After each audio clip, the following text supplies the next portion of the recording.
Coming straight from the cockpit, it's another episode of Lunatic Fringe with the fucking pilot.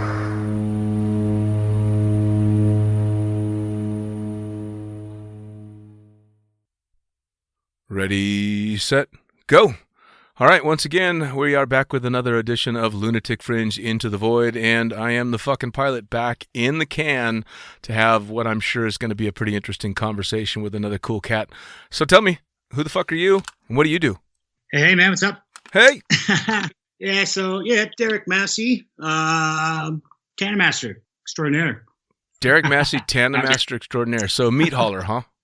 Not really. No. Just a fun jump Tandem Master in West Australia, Rockingham Beach.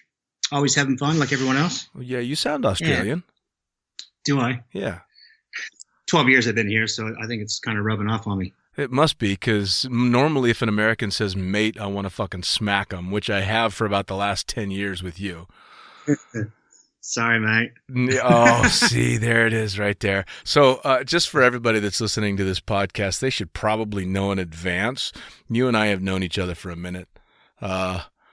We kind of go back quite a way. So if this podcast gets a little over the top or insulting, it's just because I've known this fucking guy since we met in a van down by the river. Like, how many years ago? How many years ago did we meet? Oh, God, man. It was 2003, 2004? No, it couldn't have been 04. It had to have been 03. Maybe even 02. Yeah, a while ago. Yeah, because as I left Las Vegas end of 2003, and we'd been hanging out for at least a year, getting into all kinds of trouble in the staff house. Yep, that's right. So we opened up, you and I together, and Eddie opened up Vegas Extreme Skydiving together. Yeah, well, and Dale Hinton. Yeah, and Dale Hinton. That's right. Yep, and that was in the Scooby-Doo van. It was in the Scooby-Doo van. Absolutely. Yeah, I was actually working for another, I think it was Vegas Skydiving at the time, and I just started working there actually. And you guys kind of crept in and pulled me outside and kind of. Actually, dude, it was literally like the fucking creepy guy with the candy. Hey, kid, we got some candy. Come get in the van. And we literally dragged your ass into the van to get you to come to work for us instead of the competition. God, it was like it was a horrible drug deal going bad or something. It was just like, come on in here. Yep. And that instantly talking about the cash we're going to be making, like every Tandem Master's dream. Ooh, more cash, more jumps. Yeah, I'm in. Right. And that pretty much set the tone for, I guess, your entire fucking future life was you should have never gotten in the goddamn van, man. Yeah, exactly. So, well, all right, let's back up.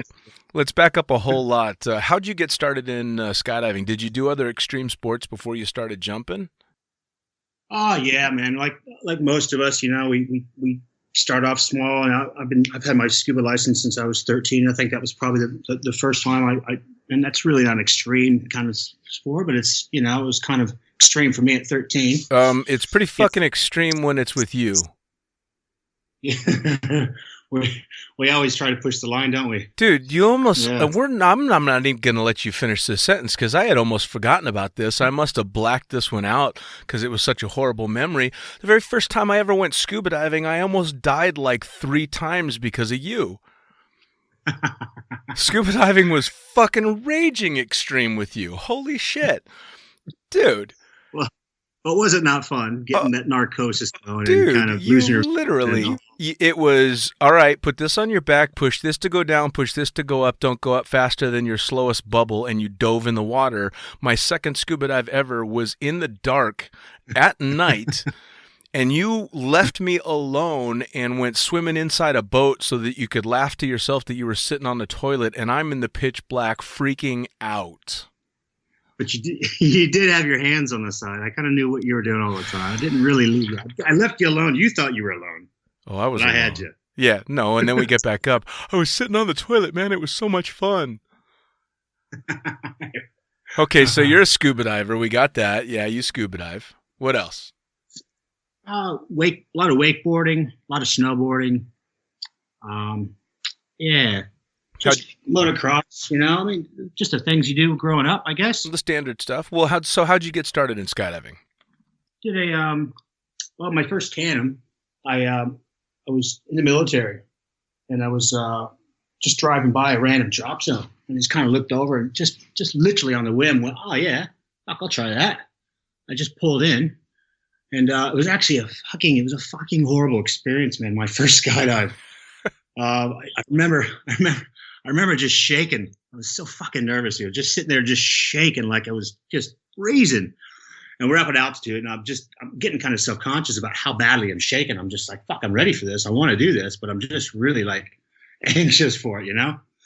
And I just remember my instructor going, oh, you all right, man? I'm just like, oh yeah, I'm just a bit cold. You know? And I don't think he was buying it. It was like 40 degrees or Celsius. So it was like 90 degrees. Oh, you know what I mean? Yeah, he knew. And I'm shaking, shivering like you know. And the worst thing is, you know, in 22 years, I've never heard such a lame excuse by anyone else other than myself on my first skydive. Awesome. Yeah. But my instructor was a short guy, really big belly on him. We all know a couple of these in our lives. Yeah. This guy was just, wow. You know, I'm almost 6'3". So imagine him on my frame on the back. This is before they had the new harnesses, so hardly any padding at all. Sure.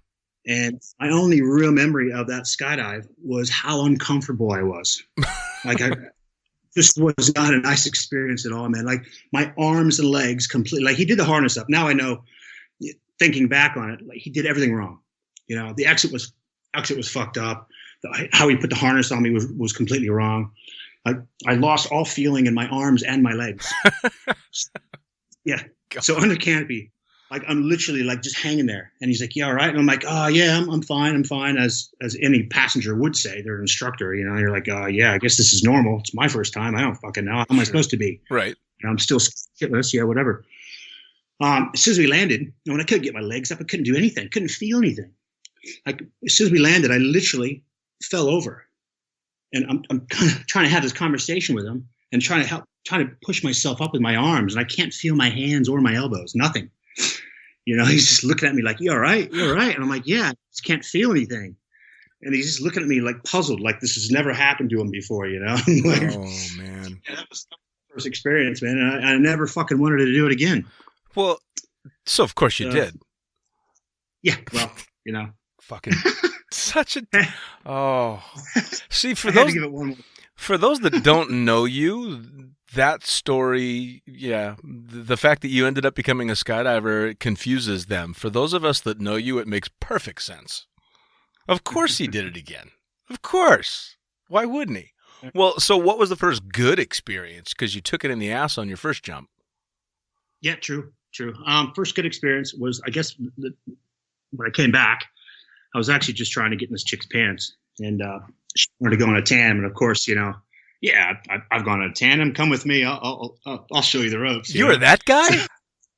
Yeah, no. I'd seen her maybe once or twice, right? And yeah, I was literally like, I remember hopping. I was in the military at the time still. I was on the elevator on the way down, and she'd come over. We were on the way to the drop zone, and ironically enough, we get on the elevator, and there's this guy standing in the elevator with two casts. He had a cast on each leg, right? And he's holding his rig. Like, how random is that? Yeah. Right. So I was like, fuck, what happened to you? And he's like, oh, hard landing, mate. He was an Australian guy. Oh, no. I'm in San Diego at the time, and I'm in the military. And I don't know too many people from Australia at this time. This is the first guy I've really met from Australia at this time. And he was going on about how he had two bad landings. He had one bad landing, broke his leg. Right? Went up for another one and broke his other leg because he tried to favor the other leg on the second jump, and he fucked up his left leg. Oh. So he's going back down the drop zone to do a third jump, right? Another jump. I don't know how many jumps he had at the time, but he's going to practice packing his parachute. And he's talking the chick up that I was taking down. So I'm thinking, all right, now I've got to pull my cool card out, you know, and how do you one up a guy with two broken legs on his way down the drop zone? Mr. fucking Extreme. Yeah, it's pretty tough. You don't do it. But I had a cool, I had a really fun jump on that one. It was just supposed to be a tandem. And then halfway down there, she's like, oh, she starts getting really motivated from this guy. And she's like, let's get our license while we're down there. And I'm thinking, oh, fuck. Now I've really got to man up here and get my fucking license, man. Yeah. So that's really how it all started, man. I just trying to get a piece of ass, and I ended up wearing a freaking parachute. Did you actually get the piece of ass? Did you get laid? Oh yeah, of course. Yeah. Not that much effort for nothing. Wouldn't be the first time that's happened, though. You never know. Yeah, that's true. Well, but yeah, that was. So you went from being the having the horrible first jump and just the shitty experience to almost kind of bullying yourself into the sport and trying not to be the pussy that's getting outdone by the guy with the broken legs and stuff. To becoming like by the time you and I were working together, we were those guys that were the first ones to say, yeah, fuck it. We were the first ones to do all of it. Like, will you? Yeah, whatever. Can you? Yeah, sure. We'll take them. I mean, fuck me.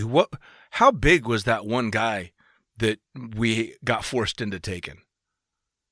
Well, this is back when before they really started enforcing the rules and really hitting on safety as well, you know? Oh, yeah. And, you know, one of the things I'm a tandem master, but I'm also a safety officer here as well.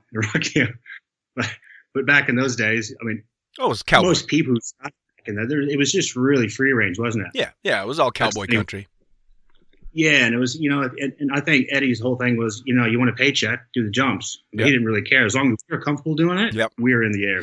Well, what was the deal with rules? What was the deal with that one big guy? Was he was paying for this whole huge fucking group to jump, and the bottom line was if he wasn't going to get to jump, nobody was going to jump?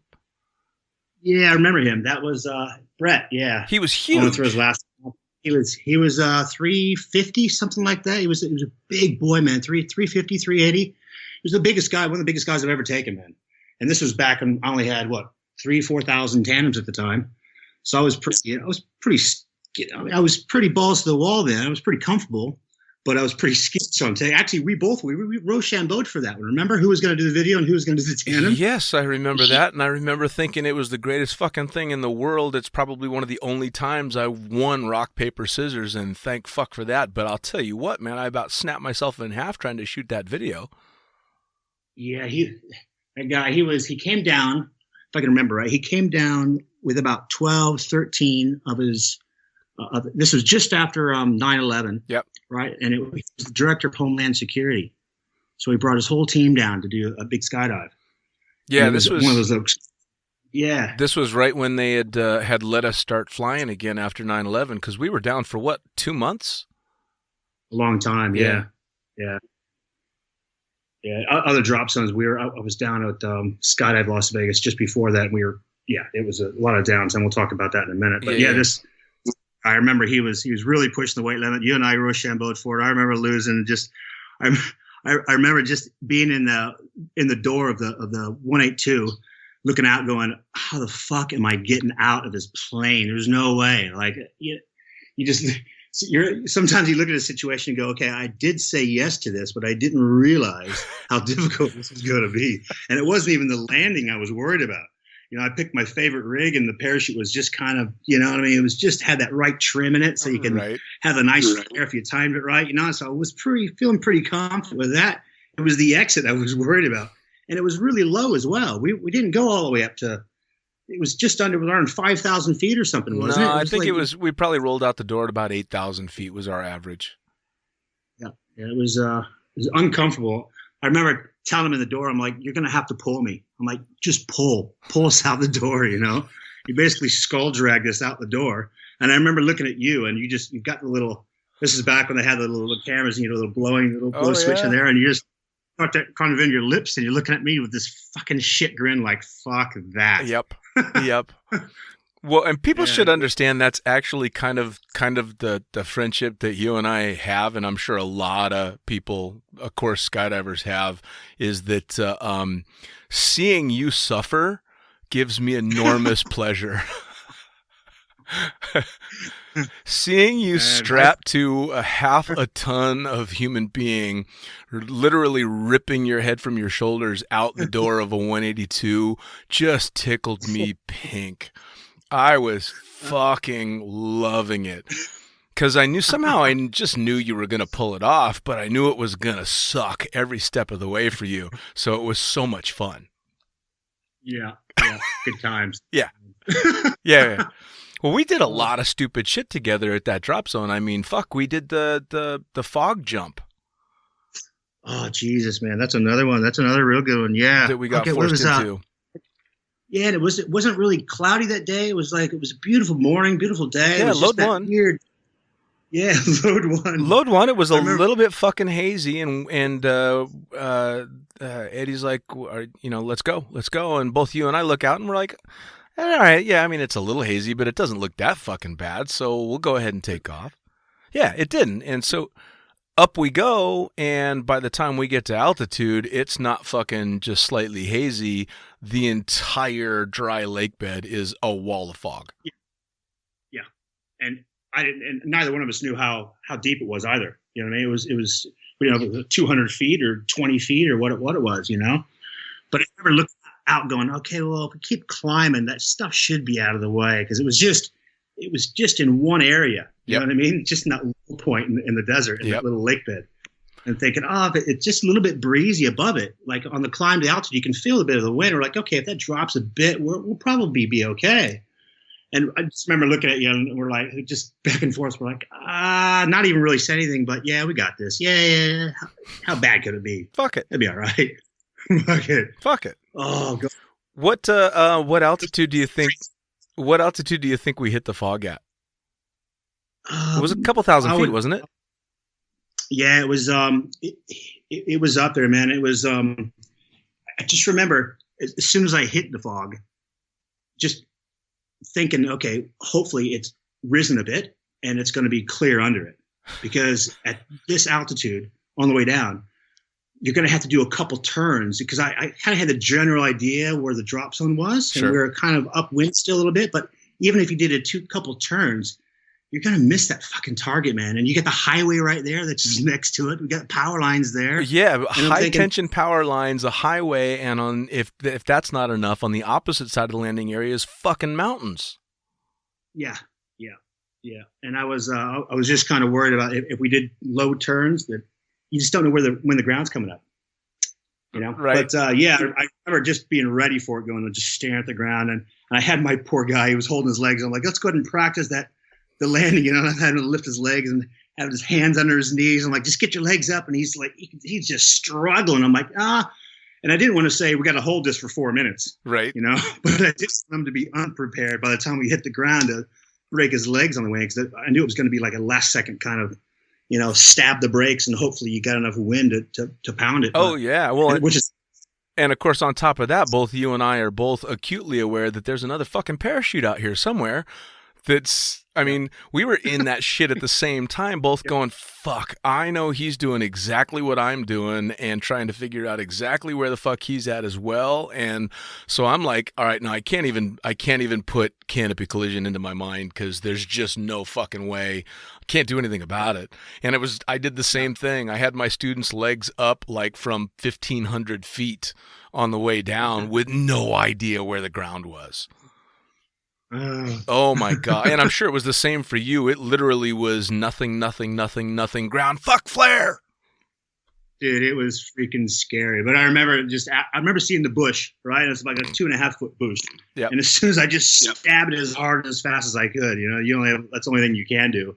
And we caught a little bit of air, but really nothing. I mean, there was no time. So yeah, we pounded in the ground, but he has his legs up. And I remember just making the biggest divot, and then walking back, laughing, knowing that you had the same shitty jump, made me happy.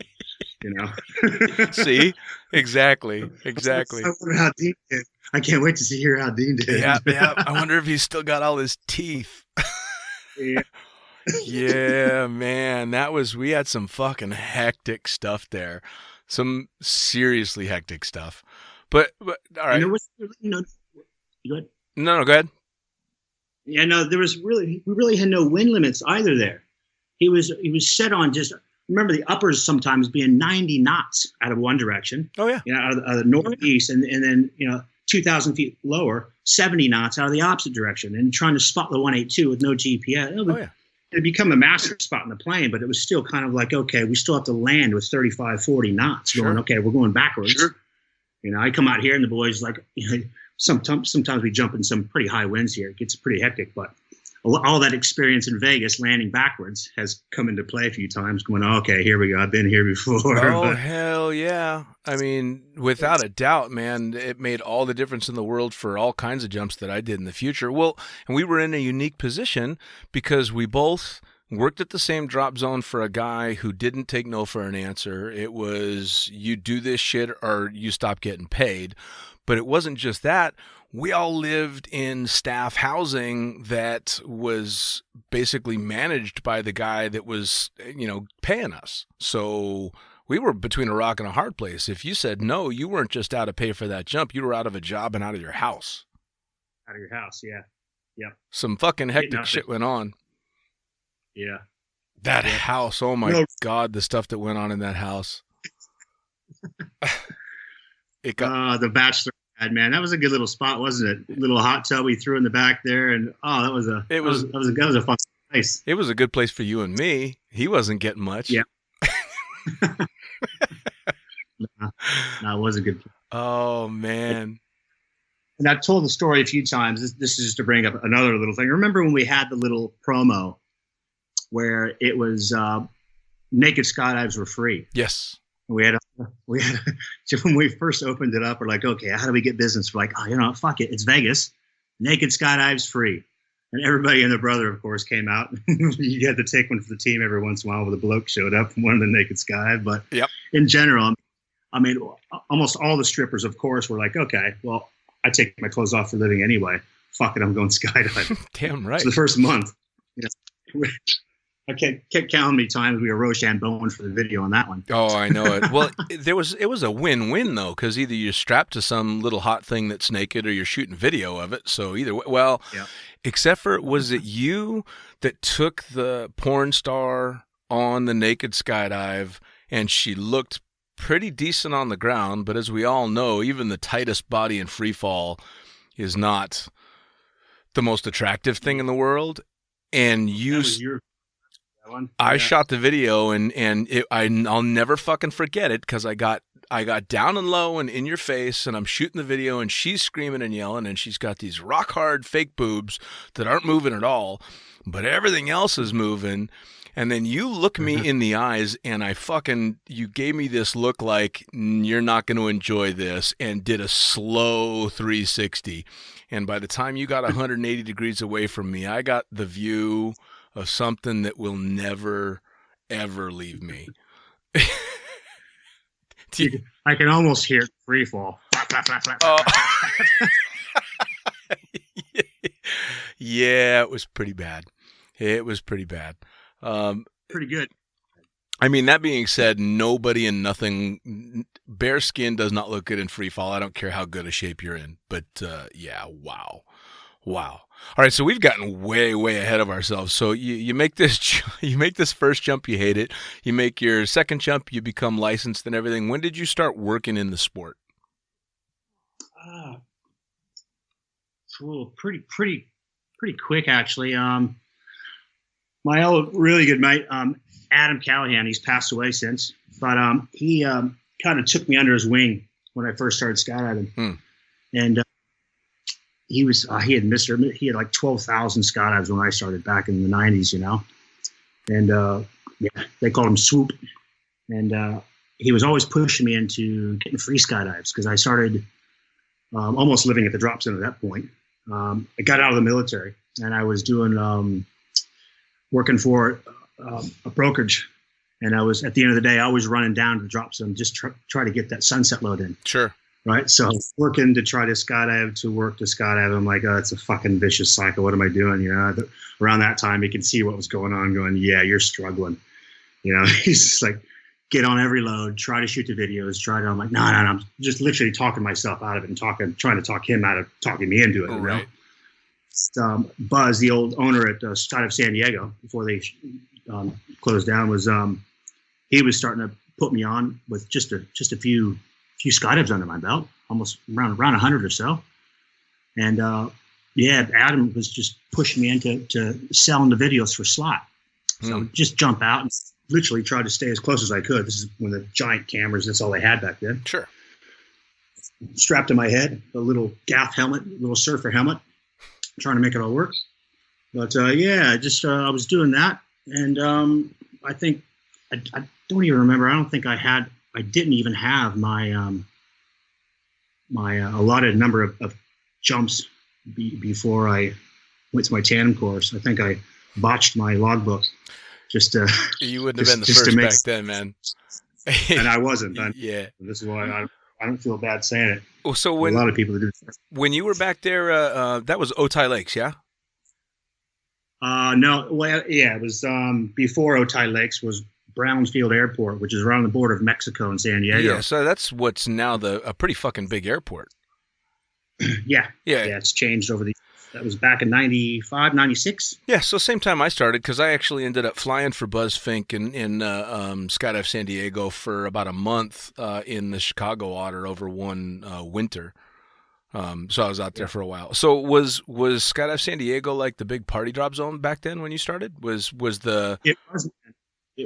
a big one. It was of course we were all just everybody was having a good time, and I don't think it was really kind of under the radar. It was have a drag of this, do a little bit of that, and let's go do a fun jump. And that was very, very loose back then. Safety meetings. Of course, the owners. Yeah, safety meetings right behind the sea container. Yep. Yeah. Well, because Adam was working there at the time, wasn't he? Yeah, he started working when he was 16 years old. But now he went on because he took I took the same route he did, I should say. He became a professional pilot, yeah? True. Yep. Yeah, he was flying the Otter for Buzz at the end there. Yep. You mind my asking what happened? I mean, I know he passed, and I know you guys were really close friends. Yeah, he just had some he went through a patch. He had some bad roommates at the time. And I think he ended up a bit too much to drink that night, I think, mixed with, it was an accidental, kind of like a Heath Ledger kind of thing. Oh, yeah. Just an accidental cocktail.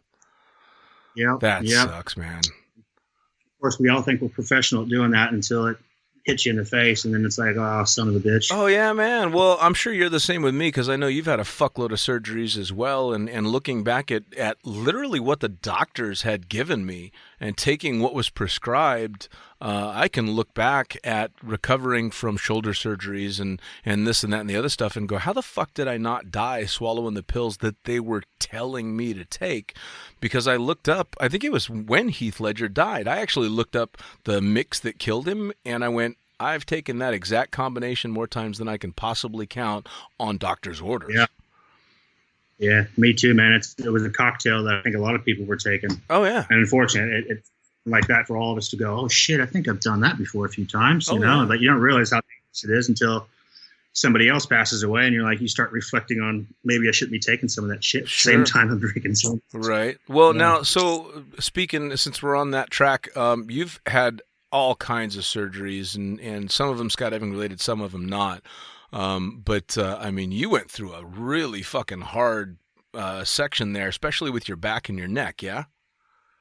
Yeah, man. I was actually, they're all skydive related, actually. But not only one was, I'd broken my neck back in 2000. How'd you do it? And it was, well, I was on a tandem, and I was on a video jump. Sorry, and it was me and Simon were working at Skydive Las Vegas at the time. Simon Wade. And most of the staff, Simon Wade. Yep. And most of the staff had gone home for the day, and it was just Simon and I busting them out. And there was only one guy left, a couple guys, and I was doing a video for Simon. I think that was his last jump for the day after that. But on the opening, it was back when the skydive gear was quite heavy at the time. And it was a combination. I had quite a schwack, a big hard opening, and I had the habit of always looking up at my lines, and grabbing the rise at the time. And not a very smart thing to do with a big camera set on your head. You should be tucking your chin, you know. Sure. But yeah, so it was one of those, and I just heart opening and just snap, just my head all the way back, and just felt it vibrate into my hands, fingertips, my toes, everything.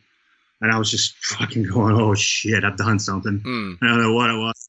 I remember landing on the ground, going, oh, okay, I'm fucked up. I don't know what I've done, but I walk in, and of course I told Michael, the old owner at Skydiver Las Vegas. I was like, oh yeah, I'm hurt. And he's like, oh, you hurt? Are you injured? And I'm like, oh no, I've heard this before. I'm like, shit. You dare not say you're injured, because, you know, I don't want to be off work or missing my jumps for the week. So I said, oh, I guess I just hurt a little bit. And he goes, oh, well, you've got a tandem on the next load then. He goes, get back up. And I could barely walk, man. I just broken my neck. I broke my C2 in half. Same break Christopher Reeves has. I was broken at a 90-degree bend. And so I'm just sweating from the pain, you know, and I remember taking this guy up on the next load. He was 240 pounds. I was just like, fuck, man. I was just squeezing out the 182, just sweating from it. And I remember being in free fall, sweating and just cringing from the pain, just stressing about the opening. I'm like, oh no, the opening's coming.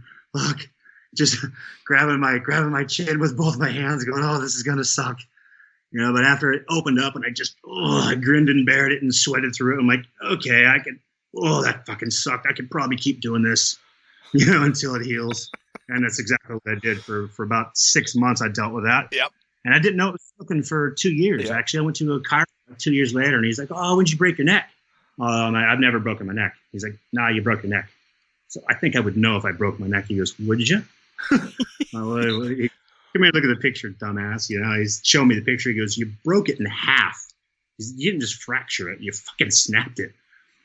Yeah, he was quite shocked to hear that I was still skydiving and let it heal up. Yeah. He was just like, well, you're a walking miracle. It's funny that you got pushed into continuing to jump by Mikey Hawks. I personally never refer to him as Michael because that's his preferred name. I always call him Mikey because he fucking hates it.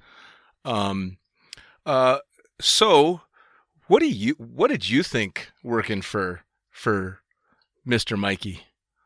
Did you like him? Oh man. Well, you know what? I mean, you kind of like all drop zone owners to a point. I mean, they are feeding you. You know what I mean? So I was quite happy that I had a drop zone that I could work for. I was stoked that he hired me on. And actually, him and I did my best to get along with him as well, because I was working at Skydive San Diego, which was just a fucking epic drop zone. And I moved out to Vegas because I started partying so fucking hard in San Diego. I was like, oh man, I got to get away. You were partying so hard in San Diego that you moved to Vegas. I know. I need to move to Vegas and clean up. That's the mentality I had. So, that would be easier on my body if I just moved to Vegas. I know I can get clean there. Right. Yeah, which I did, but it was just kind of a backwards kind of avenue. Sure. And they're all kind of warning me, like, don't do it. Don't work for him. You're going to hate it. And I'm like, I can put up. I can put up with anybody. I can put up with this guy. No problem. And I did for about 6 months. Until it was just too much. Yep. It was, some people you just don't click with, and without dogging the guy too much. He's not here to defend himself, but I have never in the entire time you and I have known each other hear you be so fucking diplomatic talking about anybody. Michael Hawks is the biggest fucking cockstain in skydiving. He was the biggest bastard, the biggest piece of shit I ever met. I think the stat that I remember was in the 2.5 years that I worked for that piece of shit, he went through over 200 staff members. Yeah. He had Kevin, who at the time was one of the nicest guys in the world. The first fucking day he worked for him, Kevin went after him with a padlock in his hand. Well, man, he would have these. I'll give you an example. So in order for the day to go forward in a nice, timely, efficient OCD kind of way, he painted green footsteps from his door to the plane, right? And if the staff were not moving and stepping in those green steps all the way to the plane, then we weren't moving fast enough to the plane. so the day would go slower. And he would get on the mic going, "Guys, stay in the steps. Stay in the steps." That's what he would say in a very serious voice. Like he wasn't fucking around. Like he meant it. Oh, yeah. Don't go out the fucking steps. Do you do you remember what he would when we'd call for the pilot would call for winds on the 2-minute call? What he would say if it was too strong? Because our wind limit was 30 miles per hour. 30 or 31. I think it was 31. Actually, I think no, it was 30, and then they moved it to 31. I think. But do you remember what he would say when it was over? But he wanted you to keep jumping. I never heard him say it was over ever. Exactly. He would just say it's a strong 30. Strong 30, exactly. It was never over. It could be 43 and be like, nope, strong 30. Oh, dude. I fucking backed a stiletto 120 up going backwards faster than it flew forward, and he had called it a strong 30. Yeah. Well, it was a strong 30. Goddamn right it was. Yeah, 40 plus is definitely a strong 30. Well, so you survived 6 months with Hawks. That's actually pretty good. No, that was the first 6 months. The first 6 months. That was I survived longer than that. I worked there for a couple 2000 to 2002, 2 years. I worked for Hawks. All right, and we didn't get for a year and a half after that. Right. Well, and then you and I started working together on the other side of the hill in Jean, Nevada, and that's where we coaxed you into the van and ruined your life. Yeah. So and Hawks was over by Boulder City. It was in Boulder City over the Hoover Dam. Yeah. Beautiful. So now you did other stuff in Vegas to supplement your income because you stopped jumping for a little while you were in. Or were you still jumping when you started your other work? I was still jumping. It was just I met the ex in 2004. Right. 2003, 2004. Right.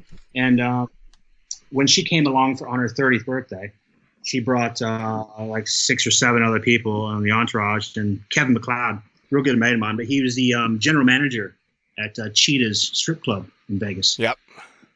And, he was stoked on the whole skydive and just wanted to do anything to help me out, and was just like, "Oh, I've got an opening position." And of course, I was turning it down at the time, going, I'm doing 7 days a week here. And he's like, "Oh, don't fucking pass it up." And Nicola was actually talking me into working there. I'm like, hold on, my girlfriend at the time is talking me into working at the strip club. He's like, "Dude, it's like $3,000 a night you're going to be making." I'm like, "Yeah, fuck, all right. I don't care what I'm doing. I'll make that happen. $3,000 a night. Who passes that up, man?" It was only 2 nights as well. So yeah, for a couple of years, I worked as a bouncer at the strip club. Stepped into my world. People. Yeah, that's right, man. Which is why we had to talk about. Yeah.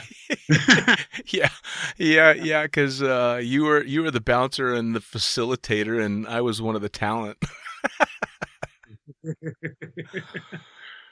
Those were some weird fucking times, man. Those were some weird times. My head's just spinning back and reminiscing. Yeah, man. I remember we used to go in there all the time. I remember I think it was Cheetahs when I first started working there. Like, "Oh, you were introducing me to a couple of girls at Cheetahs at the place I was getting ready to work at." Yeah, that you knew. That sounds about right. Olympic Gardens was you worked at? Yeah. OG. Olympic Garden was my club for years, man. Yeah, I danced in that club for like 8 years. Yeah. I remember thinking, fuck, this guy knows every fucking stripper, man. Every time a chick would walk by, like, "Oh yeah, hey sweetheart, hey, come here." I'm like, fuck, man, I'm supposed to be the bouncer in this club, and you know all the fucking help. Yeah, pretty much. Pretty much. Well, all right, so we both survived Vegas, granted with a whole lot of stories. I'm sure we'll end up reminiscing a little bit more about those, but you end up leaving Vegas, and now you're fucking 12 years down under. Yeah, man. So that's got to be a pretty fucking dramatic change from not just from Vegas and the U.S., but the USPA as opposed to jumping in Australia is drastically different rules, aren't they? Yeah, a few different rules, man. They do hit a bit more on safety. They're a bit more anal than the USPA is a bit more. They kind of leave it up to each drop zone. Sure. Whereas here they really. And it's one big company out here. You have Skydive Australia, and they have like 25 or so drop zones that they own out here now. And they really try to keep it safe. I mean, for as safe as we'll let us. Sure. Yeah. Allow this. You know what I mean? It's everybody still breaks the rules to a certain point, and on those cloudy days when it's, you have to have a minimum of 4,000 feet to jump. We're like, yep, that's 4,000. It could be 2,500, but who's fucking going to be watching? You know what I mean? So yes, as safe as it can be. Which is good. Well, but you, especially when you first got there, you were jumping and working hardcore jobs as well. So you were trying to fucking do it all. Yeah, man, it was a bit of a change, a bit of a weird time in my life. Then it was me and the ex, we decided to move out here. Her parents are out here, and I'm like, oh fuck it, I've always wanted to go to Australia, and we'll kick it there for a few years. Why not? So I did the big move out here, and we had like 3 or 4 homes that we had in Vegas. Right. So the plan was to come out here, build a house, buy some land, have it all set up. We had already the land. We were getting ready to build a house. We had it all in transition at the time. We had everything sent out to Australia at the time, and we spent about a month in Fiji. And during that time, that's when the big crash happened. Yep. In America. Yep. And by the time we got here, we literally lost everything. So we're going to come over with fucking just a ton of money, enough to just throw down on the house, have that built up, and then take a year off. Sure. That was the plan. And still have plenty of money to. This is 9 years her and I saved in Vegas, making shit tons of money. Sure. Yeah, so that was the plan. We lost everything. Ended up with like less than $1,000 in our bank account. Ended up living with her parents at the time. So I was like, all right, I need to substitute. I need to do something. So I went from the luxurious life in Vegas, making between 100 and 200,000 a year with tips skydiving, and $3,000 twice $6,000 a week from the strip club, and just throwing money away and saving a shitload of it to nothing in another country, nonetheless, going, oh, we're screwed. And it's quite expensive over here in Australia, especially WA, West Australia is very, very expensive. So I was like, and she kept telling me, you should do what everybody else does out here and get into the mines. Everybody works in the mines. Join the mines. I'm like, fuck that. Join the mines. What am I going to do in the mines? She's like, oh, and I used to be a nuclear welder. So I was like, I can probably bullshit my way into the industry. I haven't done any welding in 20 years, man. But I filled out all the little the CVs and sent them out to the companies. And sure enough, I went in and took the little X-ray test and passed it. And they're like, yep, you're hired on. They hired me out to and sent me out to the mine. So I was working a 2 on and 1 off shift, which means 2 weeks, 14, 15-hour days to 1 week off.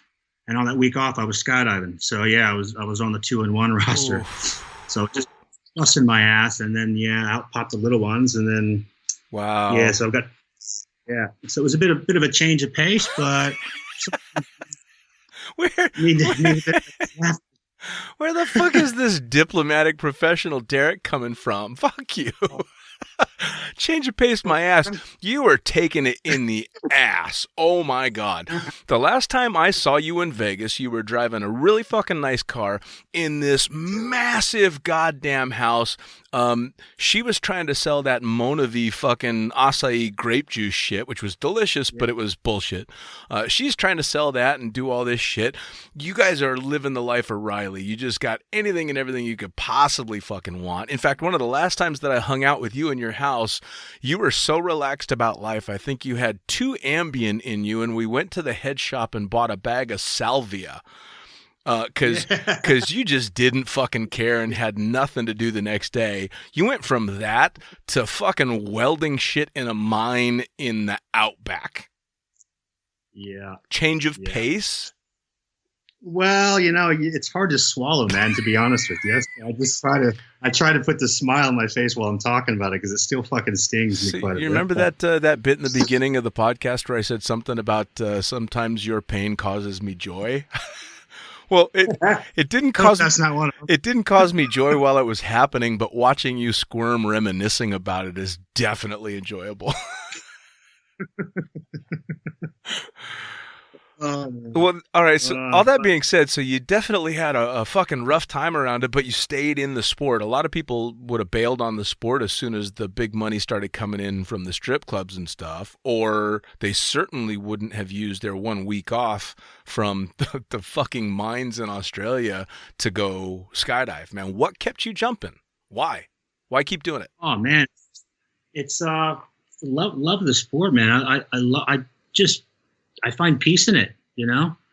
And it's kind of a weird thing to say, and I'm sure you've had quite a few people in here that would say the same thing. It's just the love of something that you're doing, so much passion in it that I feel really comfortable and really relaxed when I'm doing that, and everything else kind of disappears out of my life. I'm just kind of that those few seconds I'm out of the plane, and that's my time. That's the time whether I'm doing a tandem or jumping with somebody else. I'm looking out and looking around, going, "Fuck yeah, man! Fucking look at this shit." Yep.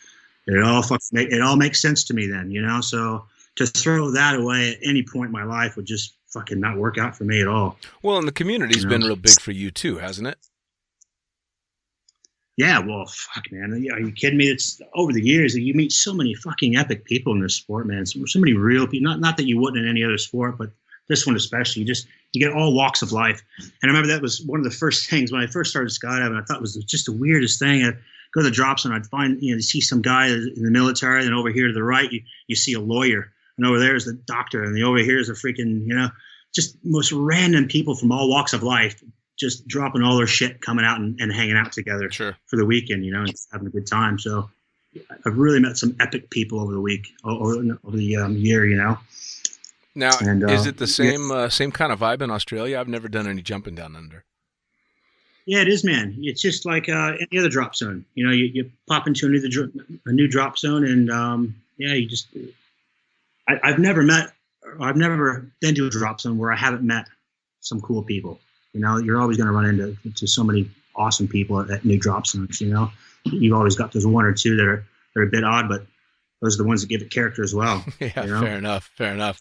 Well, so how many jumps now? I mean, what's your bread and butter's a lot like me. You're kind of a professional tandem instructor. Yeah, man. I passed up a lot of big ways and a lot of little record jumps and stuff. And matter of fact, the last one I had a chance to go to, you and I Rochambeaued for that one again. That was the what was the Guinness Book, the record one that you were on. Remember, one of us had to stay in Vegas. Oh.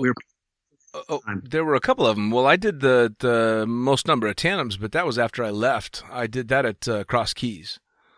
We did. It was a record jump that you had. I remember Rochambeau for it, and one of us. I had to stay back, and you went off to do it. That wasn't can't remember which one it was. That wasn't the.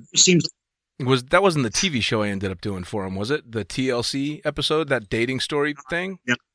That was a different one, man. That was a different one. It just seems like I'm always end up working for the weekend. I always make the decision. No, I need a paycheck. No, I'm gonna work this weekend. It's always. I've got more tandems under my belt than fun jumps. Sure. Well, how many jumps total now? Creeping upon 19,000 here soon. And how many tandems you think? And 15,000 tandems. That's a lot of fucking meat to haul, man. Yeah, that's a lot of meat to haul. A lot of fun, man. Oh yeah, I love doing them. And I've met a lot of people that just can't stand them. Like, oh no, fucking tandems. Oh, and more tandems. I like doing AF as well, but I fucking love doing tandems. Yeah. I really that's my fun. I've said it before.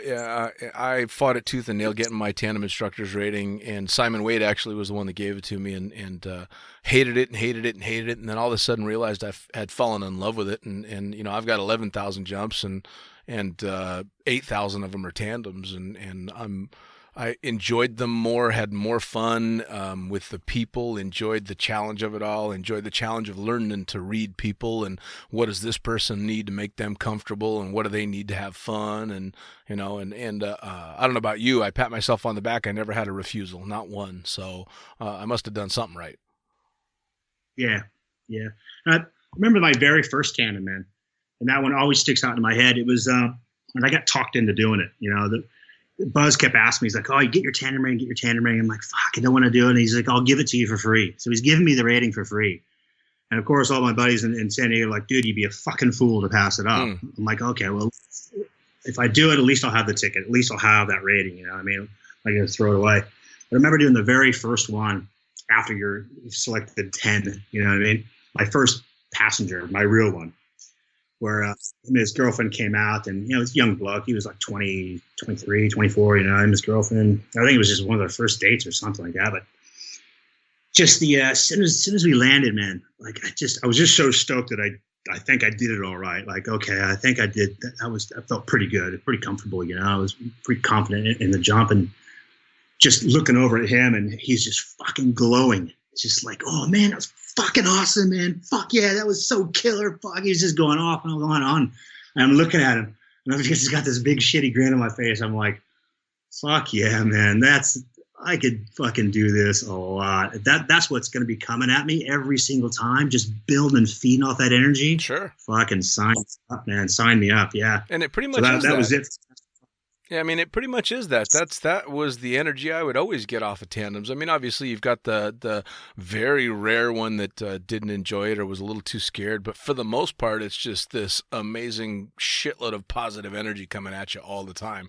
And who gets to go to work and say that they do nothing but deal with happy people? Right? Yeah. No, you can't put a price tag on that, man. You can't put anything on that. That's just that and the fact that I'm doing something I love doing anyway. Sure. You know what I mean? The fact that they're fucking paying me for it. Are you kidding me? And I get to feed up people all day long. Oh yeah. It's like it's just a triple whammy, man, for me. I win in every direction. So, you know, so after almost 19,000 jumps and 20 something years in the sport, where do you see yourself continuing on from here? You know, what comes next? Oh man. I don't know. I haven't looked at the end yet. I'm just going to keep doing this. I got another 20 years in me doing this. Oh yeah. Yeah. I've got a few things that are slowing me down. I mean, the neck fucks with me all day long, every day. Sure. And I've got so I broke on my C2. I've got C4 has been removed out of my neck. So I've got a cage in my neck, and I've got S1, L4, and L5 removed. I've got cages in my lower back and pins and plates everywhere. Yep. Yeah, I was there when they did some of that and fucked some of it up. Yeah. Surgeons are always fucking all over it, aren't they? Yeah. I'm going to stop you right there. My favorite horror story from any surgery from anybody that I know happened to you, and I was fucking there when it happened because you had just come out of surgery. I think it was the lower back surgery, so it was a big fucking surgery. You were fucked up. You were laying in the hospital bed looking like you're near death, but they said the surgery went well and all that stuff, and they had that drainage tube that was stuck in your back next to your spine to drain all the fluid out, and the nurse accidentally yanked almost all the tube out. Well, here's what happened. So what's supposed to happen is, all right, so I've gone through the surgery, right? And he put the little drainage tube in for obvious reasons, you know, just in case the infection. Well, my back actually did get infected, right? So the drainage tube was doing its job. And that's why I would look like shit in the hospital, because it's been like, you know, 4 or 5 extra days in there because I have this huge infection. I'm laying on my sides. But he's come out there. They think it's good enough to pull the drainage tube out. And essentially all that's supposed to happen is you just pull the tube out and you just close it up after that. Well, what they've done on accident, they've stitched the actual, it's like the tube that hangs out of my back was the same kind of hose that's in your fish tanks. Yeah, rubber tubing. Really, yeah, rubber tubing. So they've stitched that into around the muscles in by my spine, right? So this guy goes to pull it out. I mean, and he's just, you know, the yank, and he's just sitting there the whole time going, oh, I don't understand. It should just come right out, you know? And he's giving it a fair go, and he's really trying to pull on it, to the point where he starts to almost pull me out of my bed as he's pulling on this fucking thing. I'm just like, I'm just biting my tongue, and he's like, does that hurt? I'm like, fuck yeah, that hurts, man. So he's just loading me up with all kinds of morphine, which at that time they didn't realize, but I'm immune to morphine. So no matter how much morphine he gives me, it was never doing the trick. That's why they had to give me all kinds of the other stuff. But he's just pulling and pulling and pulling. And he almost jerks me out of the bed until it goes snap. And he's looking at me. He's like, oh, no. And I'm like, God, that's the last thing you want to hear when somebody's attached to your spine. Right. Oh, no. You know, he's just like, oh, unfortunately, it's snapped off and it's in by your spine and it's kind of hanging there. I'm like, yeah, about that night. Fuck. He's like, yeah, we're going to have to do surgery again. Yep. So they had to go back in, me back up. And yeah, that's right. You were there for that. I was a bit off my head. Forgot about that. Yeah, man. No, I was there for that. And when the tube snapped off, and then when it was decided you were going to have to go back in and get cut up again. And the resilient thing about you, though, and it still to this day amazes me, and it's one of the biggest things I'm impressed with, besides your receding hairline, is the fact that they told you probably wouldn't even walk right again, let alone ever skydive again.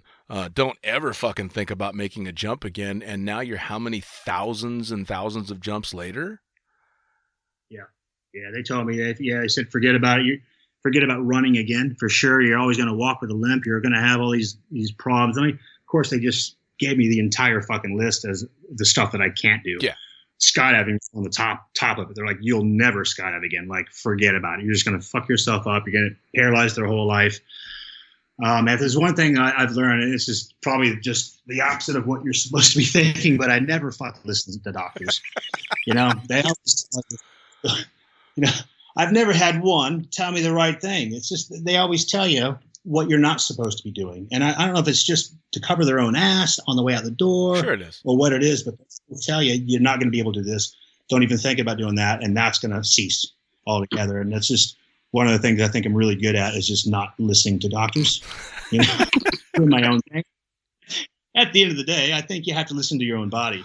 You know what I mean? And say, okay, well, that kind of hurts, but it's not fucking me up. I'm good to go. Yeah. Well, it was you, after all that stuff that actually spurred me to start doing some races and stuff, some triathlons, because you, after all that shit, had decided you were going to go out and fucking do a triathlon.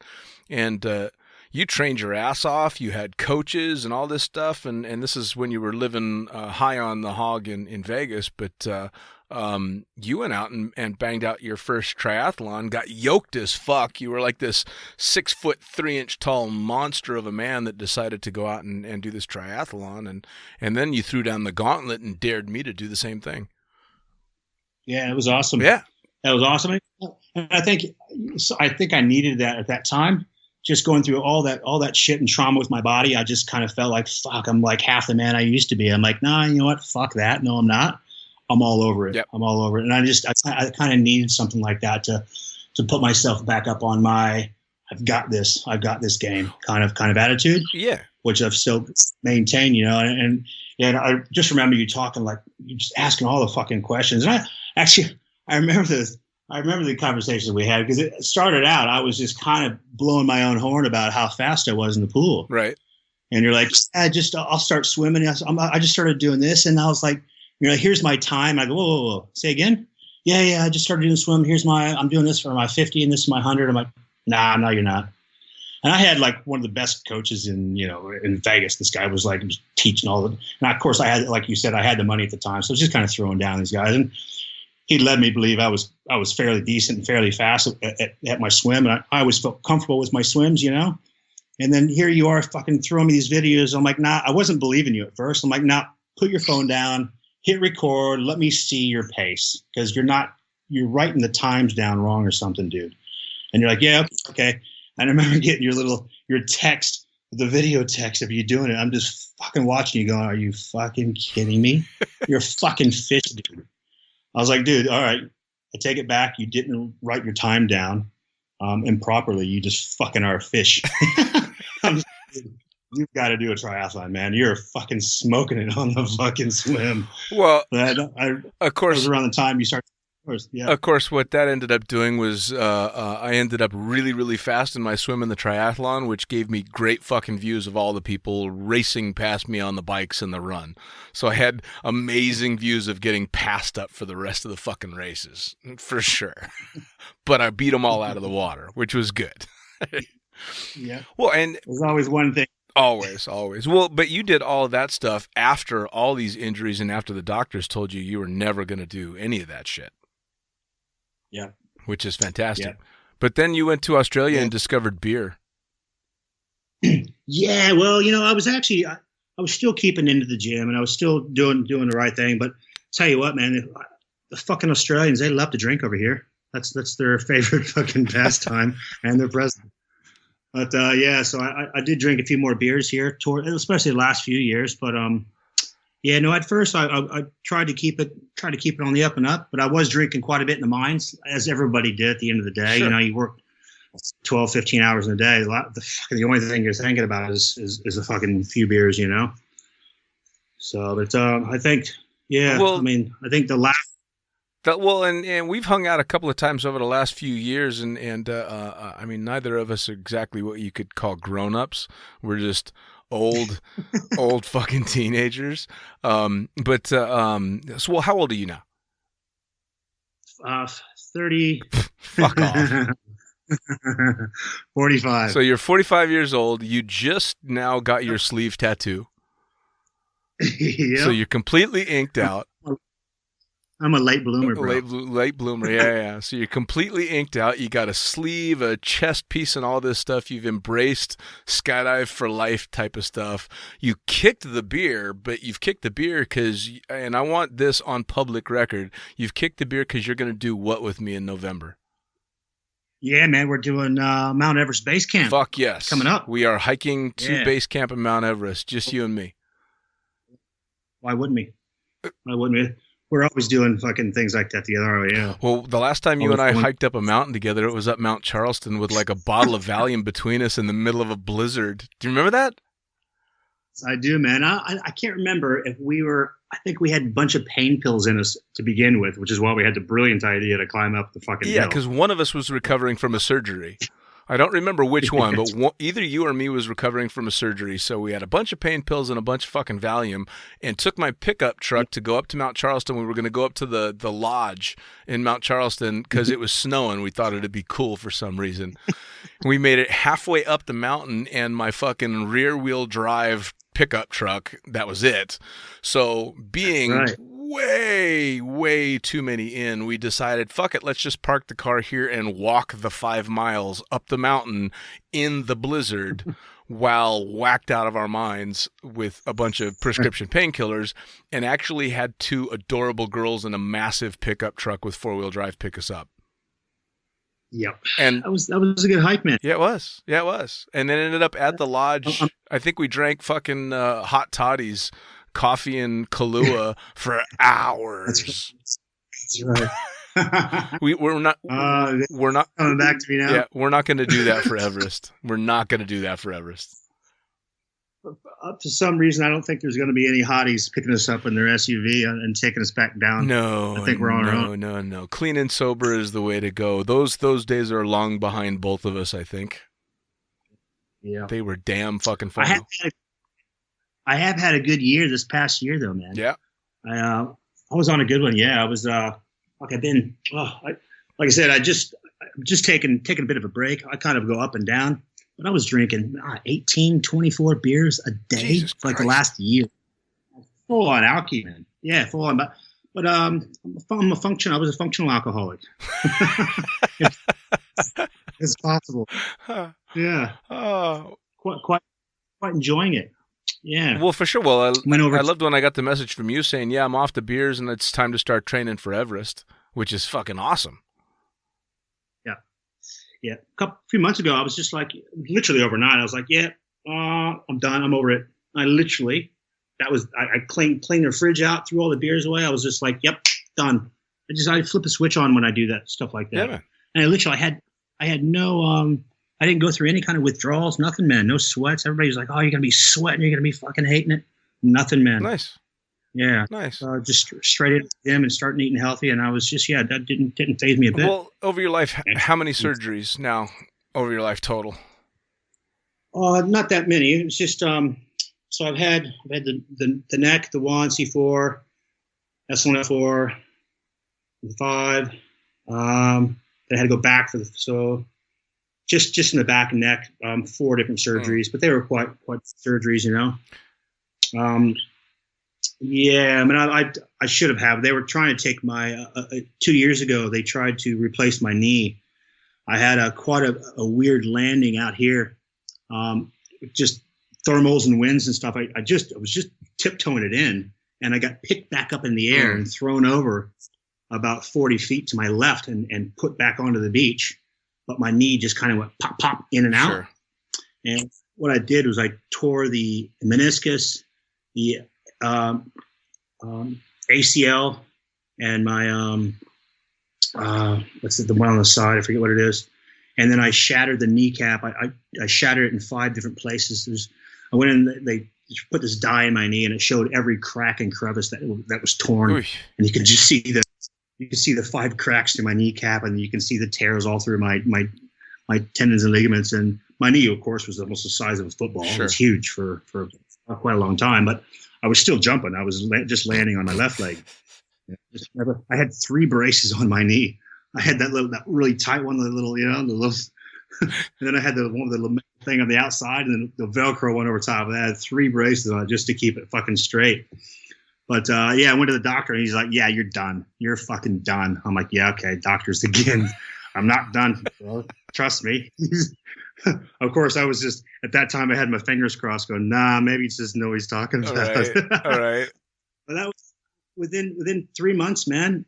I was walking without the braces, and last year I was running on it just fine. Which is awesome. My knee, just kind of like, I don't know. Well, I asked about the surgeries because I'm about 10 surgeries in now. I am 10 surgeries in, and if you're a victim of American healthcare, you know that the first thing the doctors do out there is throw opioids at a problem. You and I were both.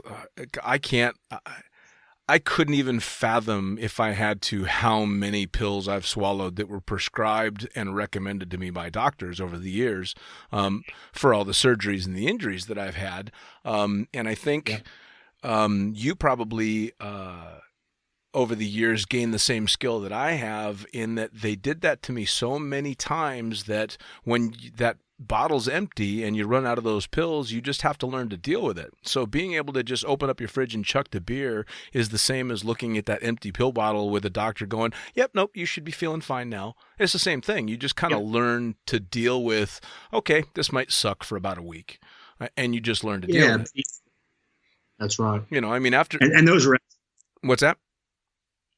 I'm sorry. I was going to say, that was quite hard getting off of the opiates. I remember being on a shitload of those as well every day, and just going, okay, I'm done now. And I mean, honestly, I could have stayed on for years if I wanted to, this is why the health system is so fucked, because everybody just takes the piss. They go, "Yep, I still need them, and you don't need them." Yeah. Well, and I mean, it's finally getting to the point, I think, there where there's such a crisis with it all that they're not pushing it like they used to. But you and I are definitely survivors of that age, because we were actively injuring ourselves at a time where the very first thing a doctor did was throw super strong drugs at you.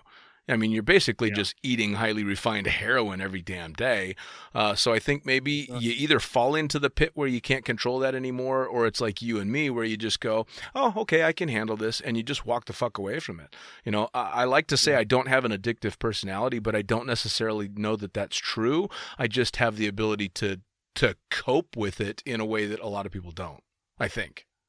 Yeah. Or maybe I'm talking out of my ass. No, I agree with what you're saying. And I've gone through a few of them. I'd gone through the whole, as a lot of us have. I had the whole cocaine addiction when I was in my teens, and I had to stop and assess myself. And cocaine was a fun one. I actually got addicted to cocaine on purpose, if that makes any fucking sense. Only if you're Sam Kinison. Yeah, well, this was just before, So I couldn't quite grasp how someone could be addicted to a drug or a substance and just not stop. Right. So this is my whole theory in my fucking teenage head at the time. Right. So I told all my friends, I'm like, all right, get ready for it. Here's what I'm gonna do. I'm gonna get addicted to cocaine and just quit. They're like, what? I'm like, yeah, I just want to see what it's about, and I want to see if I can actually stop using after I'm addicted. Right. They're like, you off your head? I'm like, no, this is what I'm gonna be doing. So I went through the whole process. Got 3 or 4 months later, I realized, and I don't want to tell you the whole fucking story, but at the end of the day, I'd lost my house, my girlfriend, my fucking dog, everything. So you succeeded, right? I succeeded, and I didn't realize that towards the end. I'm like, what the fuck? And I'm like, oh yeah, I did this on fucking purpose. You fucking idiot. So, and I literally, I mean, the whole lot, I mean, just sitting there shaking and sharing, that was a hard one. And that was the first really hardcore thing that I stopped that I was fully addicted to. And that was a painful one. The shakes and the crying and Wow. What is life about? Why me? The whole train spotting kind of thing, huh? Exactly, man. But it was I think that set the tone for everything. And I'm like, you know what? I went through that, and nothing's really gonna phase me. And honestly, it hasn't. I've quit a lot of different little substances after that, and it hasn't really phased me a bit, Well, that's good though. I mean, fucking hell, if you're gonna come through something, being able to come through it for the better and not the worse is really important. Really fucking important. And especially as you're getting older. I mean, 45 years old is no spring chicken anymore, and you're still doing a very hardcore young man's job. Yeah. Doesn't feel like that though. No, I still feel mentally, I still feel like I'm fucking 18. Everything just hurts more. I mean, I know I act like a little kid, but I still feel like a pretty young man. I got my little pains and creaks and tones everywhere, but I'm still feeling pretty epic, man, and loving life and loving my job and just loving things, man. And I think most people at 45 are just kind of going, fuck, man, what am I doing? This sucks, and I'm pretty fucking happy, dude. Yeah. I'm in a good spot, man. I'm in a real good spot, and I have been for a long time. Just and I think it's because I love doing what I do, of course, and just following my own train, and I always have, I'm just I'm still in that mindset of, I got this. This is good. I'm going to do what's good for me, and that's the best way. It's kind of funny. I've talked to a couple of the guests that I've had on that had the traditional lives all wrapped up and then chucked it to come to this life. You and I are a little bit different in that I don't think we ever went down the traditional path. I never walked that traditional path. I tried it after I had already been in this lifestyle and this mentality, but I didn't start out with the goal of I'm going to go be an accountant or a banker or a businessman or this or that. I started out going, I think I'll take off my pants for money, and not a traditional path. So it's a little easier, I think, for us to embrace it. At least that's what I think. Yeah.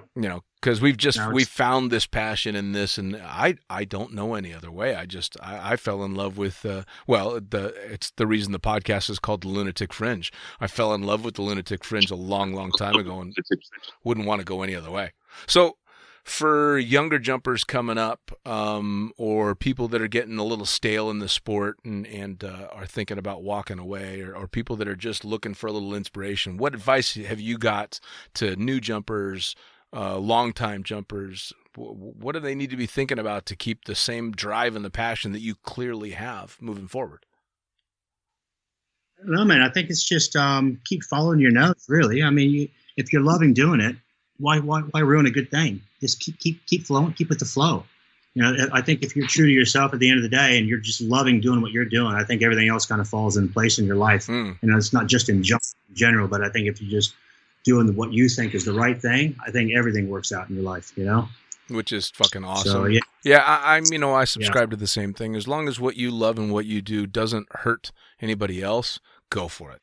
Yeah, all over. Oh, man. Yeah. Well, so before we get going, when are you going to start this training for Everest? Because I'm not gonna fucking wait for you. I've seen your training, man. You're fucking. What are you climbing? What do you say? 2 miles uphill, up the stairs? Yeah, I do it I climb in my building. I go. I got a 30-story building, and I do it 4 times. With, it depends on how hard I'm going, but usually 30 to 40 pounds of weight on me. So it's like 1,300 foot climb a day, 6-7 days a week. Yeah. So I was thinking, after you posted that, I was thinking that you're going a bit light, because I'm at least, I'm a couple 100 pounds. So I think the 30 pounds you're carrying on your back is just not enough. Because if I actually hold on for, 14 days, it's going to wear you out if you're not used to carrying at least 200 pounds. I should get used to. Well, I asked them to custom make me. I bought this really nice backpack, and it's huge. And I figured I'm going to cut holes for your legs, so your legs can go through. That's awesome. Well, at least we're on the same page. Dude. Yeah. We're on the same page. I know I'm going to have to carry your ass up there. There's no fucking doubt about it. No, man, I'm like, it's kind of funny because I tell people that that's my goal. That's my bucket list for my big birthday is I want to make it to Everest Base Camp. And I've talked to people that have done it and they're like, dude, it is no motherfucking joke. Like lots of people don't make it to base camp because they just can't fucking do it. And it's not that the hike, it's not that the trek is that hard. It's that it's a difficult trek with the oxygen is just lower and lower and lower because you're hiking up to over 18,000 feet. Well, Right. so I'm like, you know something, if I'm going to do this, I'm going to fucking train for it because I am not going to be one of those guys that almost got to see Everest. But they ask, are you going to climb it? And I'm like, fuck you. No, I'm not going to climb it. No. I'm getting the mask as well. I don't know if you've gotten the mask already, if you're prepared for that, but I'll be getting the mask as well. That's going to cut your oxygen. It doesn't, though. I'll tell you what, it's a good idea. But all it's going to do is build your lung and diaphragm strength. It does not limit your oxygen. So I did a little research because obviously the lower oxygen levels are what you try and prepare for. Those masks don't limit oxygen. They just make it harder to breathe in. So no matter what, you're still breathing in the same volume of air. You just have less oxygen in that air. And there's no way to simulate that except to go up. So, the mask is a good idea, and the mask will help you control your breathing and lower the freak out factor for, feeling like you're always out of breath, but it won't do anything to build up more red blood cells. The only thing that's going to do that is going up there. Sure. But but definitely I'm going to... No. Yeah, I'm at the gym. I'm on the stair stepper every day. I'm in the pool, man. I'm doing my little things. I do need to start climbing a bit more, Cool. I'm getting ready to, I'm looking forward actually. I'm going to Hawaii and for a couple months. Nice. In 2 weeks. Yeah. So I'll be looking forward to hitting a little mountain there. So anything I can that's uphill. Awesome. It's going to be good for me. Actually, for anybody training for anything like that, just going up. Like what you're doing is fucking epic. Yeah. That's pretty good, man. Cool. Well, shit, man. Looking forward to it. Absolutely cannot wait for the Everest trip and my big fucking birthday. There's only a few people that I would ever want on there to be you and Junior and Jim that would be fucking amazing on that. And so, I'm going to be just counting the days until we're flying into Nepal. Nice. Me too, brother. All right, brother. Looking forward to it. Keep chucking those drogues. Keep keeping on and stop fucking breaking yourself. No more injuries. No promises. No promises. No more injuries, man. All right. Much love to you, man. You too, brother. Take care. Take care, bro. Well, that's another edition of Lunatic Fringe Into the Void complete. And I got to tell you, the fucking coolest thing about this podcast is being able to sit down and talk with all of these amazing folks. From people like Derick, who are one of my closest friends in the world, to people that I hardly know. I'm getting to learn so much about everybody. And I'm so happy that I'm able to share these amazing and cool people with all you guys. At any rate, it's been another edition of Lunatic Fringe Into the Void, once again brought to you proudly in association with Blue Skies Magazine, which, as we all know, say it with me, it's the greatest magazine in the known universe. Go over to blueskiesmag.com.